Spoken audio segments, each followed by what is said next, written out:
लोकसभा चुनाव के बाद उत्तर प्रदेश का फिर सियासी पारा चढ़ा है और इस समय हम कटहरी विधानसभा में उपचुनाव है।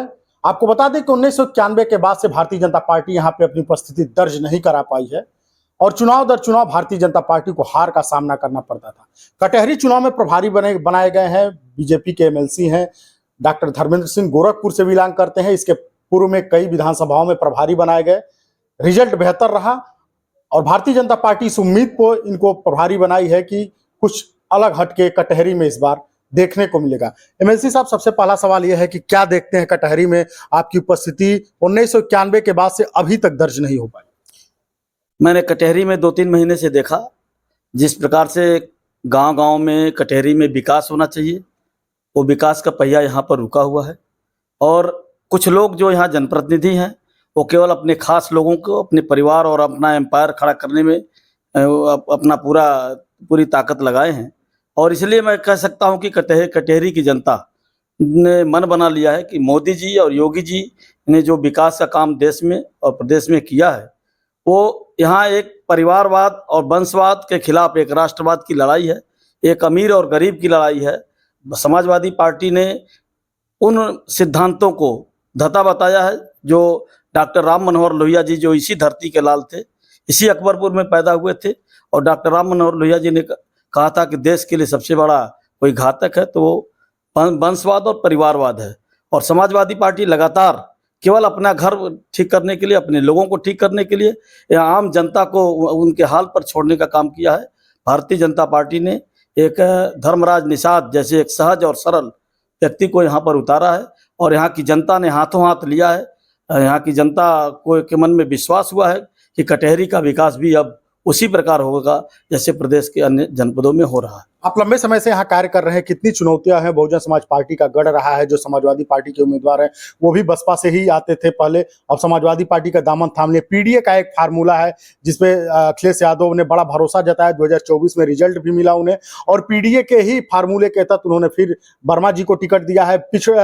SC ST की जो आबादी है वो बड़े पैमाने पे यहाँ आप पे आती है। अम्बेडकर नगर का भौगोलिक दृष्टिकोण जो होता है वो उस फार्मूले पे काफी अच्छा बैठता है, तो इस सबसे चुनौतियों से पार कैसे पाएंगे? समाजवादी पार्टी केवल नारा देती है, पीडीए उनका जो नारा है, भारतीय जनता पार्टी में सही अर्थों में 9 विधानसभा सीटों पर आप देखेंगे तो सभी वर्गों को भारतीय जनता पार्टी ने स्थान दिया है।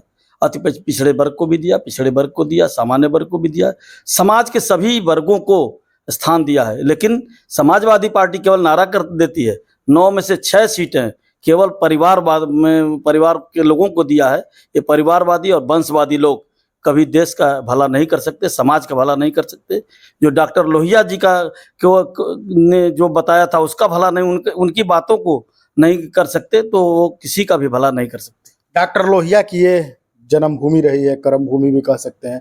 डॉक्टर लोहिया हमेशा वंशवाद के खिलाफ थे और समाजवादी पार्टी उसी फार्मूले पे चल रही है। यहाँ का चुनाव देखा जाए तो एक परिवार में ही दोबारा टिकट दिया गया है, तो इन सब चीजों को लेकर आप जनता के बीच गए तो क्या देखने को मिला? मैंने जनता के बीच कहा कि डॉक्टर लोहिया जी की ये कर्मभूमि है। डॉक्टर लोहिया जी ने 1963 में पार्लियामेंट के अंदर कहा था, लोकसभा के अंदर कहा था, उन्होंने गांव की तस्वीर देखी थी और कांग्रेस की सरकार को उन्होंने सदन में बोलते हुए रोते रोते लोहिया जी ने कहा था, यदि कांग्रेस की सरकार हमारी देश की माताओं और बहनों के सम्मान में खुले में शौच से मुक्ति दिला दे, हर घर में शौचालय बनवा दे, तो मैं कांग्रेस पार्टी का विरोध करना बंद कर दूंगा। ये डॉक्टर राम मनोहर लोहिया जी ने 1963 में पार्लियामेंट में कहा था, लेकिन उनके उस सपने को समाजवादियों ने पूरा नहीं किया, उनके उस सपने को कांग्रेसियों ने भी पूरा नहीं किया। डॉक्टर राम मनोहर लोहिया जी के उस सपने को देश की माताओं और बहनों के सम्मान की रक्षा के लिए किसी ने पूरा किया, तो 11 करोड़ से अधिक शौचालय बना करके नरेंद्र मोदी और योगी आदित्यनाथ जी ने पूरा किया है। यहाँ की जनता अब आज बोल रही है कि जिस प्रकार से गरीब कल्याणकारी योजनाओं को मोदी जी और योगी जी ने चलाया है, वो विकास की लहर धर्मराज निषाद के माध्यम से फिर से कटहरी में आने वाली है और यहाँ की जनता मन बना चुकी है। 20 तारीख को प्रचंड बहुमत के साथ यहाँ भारतीय जनता पार्टी चुनाव जीतने जा रही है। 6 बार से यहाँ से विधायक रहे वर्मा जी, 1991 के बाद से आप उपस्थिति दर्ज नहीं करा पाए, लगातार चुनाव जीतते आ रहे हैं, कितनी चुनौतियां हैं देखते हैं? क्या लगता है कि 91 के बाद से फिर भारतीय जनता पार्टी की उपस्थिति दर्ज होगी? क्योंकि वर्मा जी लगातार कई बार से चुनाव जीतते आ रहे हैं, चाहे बसपा में रहे चाहे समाजवादी पार्टी में रहे। ये लोग झूठ और फरेब का सहारा लेते हैं। लोकसभा चुनाव में जिस प्रकार से इन लोगों ने झूठ और फरेब बोल करके संविधान खतरे में है, 10 प्रकार की बातों का प्रोपेगेंडा फैलाया, आज जनता समझ चुकी है। आम जनता को के मन में विश्वास हो गया है। ये जब मोदी जी जो भी विकास का पैसा भेजते हैं, वो जो चाहे दिल्ली से भेजते हैं या लखनऊ से योगी जी भेजते हैं, वो 100% पैसा वो आज लाभार्थी को, गरीब को मिल रहा है, कोई बिचौलिया नहीं ले रहा है। इसलिए यहाँ की जनता अब बोल रही है, गांव-गांव में जा करके लोग कह रहे हैं कि हम लोग कमल के फूल पर देंगे, ताकि यहाँ का जो विकास होगा वो धर्मराज निषाद के माध्यम से यहाँ इस क्षेत्र का विकास होगा। योगी जी ने कहा कि जैसे अयोध्या में देश भर के, दुनिया भर के पर्यटक आ रहे हैं, तो ये भूमि भी अयोध्या का भाग रही है 1995 के पहले।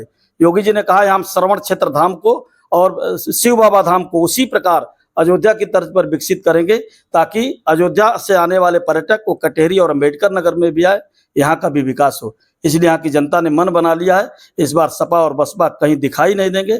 भारतीय जनता पार्टी प्रचंड बहुमत के साथ धर्मराज निषाद को सदन में भेजेगी। यहाँ की जनता भेजने का मन बना चुकी है। अभी हम लोग आ रहे थे, समाजवादी पार्टी की आज रैली थी, कुछ सपा के कार्यकर्ता भी मिले तो बता रहे हैं कि सपा का गमछा लगा के अगर दरोगा देख रहा है तो पकड़ के जबरदस्ती पीट रहा है। देखिए, मैं कह सकता हूँ 2017 के पहले जब अखिलेश यादव की सरकार थी, मैं गोरखपुर क्षेत्र से आता हूँ। हमारे फरेंदा में उपचुनाव था, बजरंग बहादुर सिंह 3 बार के विधायक थे। मैंने देखा है जिस प्रकार से गुंडई ये लोग करते हैं। गांव में कोई प्रधान घर पर नहीं रह पाता था अगर वो भाजपा का समर्थित है। ये लोग गुंडई के बल पर कोई चल नहीं पाता था। भारतीय जनता पार्टी का के दोहरा चरित्र नहीं है। हम लोग लोकतंत्र में विश्वास रखते हैं, और अगर कोई भारतीय, हमारे कल जिलाध्यक्ष की गाड़ी चेक हुई है, हमारे पूर्व जिलाध्यक्ष की गाड़ी चेक हुई है। हम अगर कोई नियम कानून से विपरीत जाएगा, चाहे वो किसी दल का हो, तो उसके खिलाफ प्रशासन अपनी कार्रवाई करेगा। कहीं इसमें कोई भेदभाव नहीं है। कटहरी विधानसभा में देखा जाए तो पूर्व में बहुजन समाज पार्टी की मुखिया यहाँ से सांसद भी रही हैं। तमाम ऐसे आरोप भी लगाए जाते हैं कि मुख्यमंत्री रहते हुए इसका विकास काफ़ी अवरुद्ध रहा। यहाँ से लंबे समय तक बहुजन समाज पार्टी का गढ़ माना गया था। उसके बाद भी देखा जाए तो ये विकास से दूर है। आज योगी मोदी की सरकार आई 2017-2022 में भी बीजेपी का कमल यहाँ नहीं खिल पाया। यही तो मैं कह रहा हूँ, मोदी जी के नेतृत्व में जिस प्रकार से पूरे देश में विकास के काम हो रहे हैं, आस्था के केंद्रों को मजबूत किया जा रहा है, दुनिया के शक्तिशाली राष्ट्रों की कतार में भारत खड़ा हुआ है।